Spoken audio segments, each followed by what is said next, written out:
2.9 acres. That's roughly the size of Bocock Park, an area that many don't even know exists. I'm standing on a plot of land found on Hope Street in Kirksville. At one time, this area was actually a park dedicated to soldiers in Adair County. Now it is overgrown. Some would say the location of the park is in an economically depressed area of Kirksville, which is why there is now hope of giving it new life.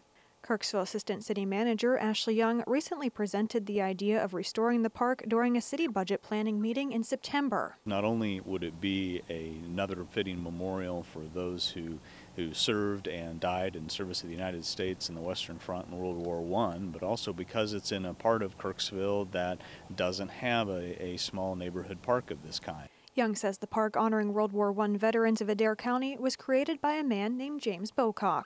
James Bocock, who owned the property, had decided after years of working in Kirksville, he was nicknamed the Ice King of Kirksville because he was the only ice salesman in town, and he decided that he wanted a park. The Ice King is remembered for his witty personality and friendliness to everyone, as well as for his giving nature. That's why he wanted to do something to remember local soldiers. Bocock wrote about his project in his book titled A History of Kirksville.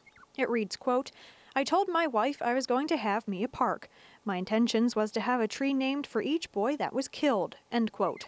In total, 35 catalpa trees were planted in the park. Those trees included a picture of the individual soldier as well as a small plaque. For years, the catalpa trees flowered and surrounded a small pond situated in the north part of the park. Young says although the park is found in city limits, it was never cared for by the city of Kirksville. This park was never actually owned by the city. It was always a private park, and over the years, the mothers of the soldiers who died in World War I actually maintained the park along with James Bocock. As the years went on, mothers of the deceased soldiers passed away, as did James Bocock in 1940. Due to no one frequently caring for the park for decades, it has fallen into a state of disrepair and has become overgrown.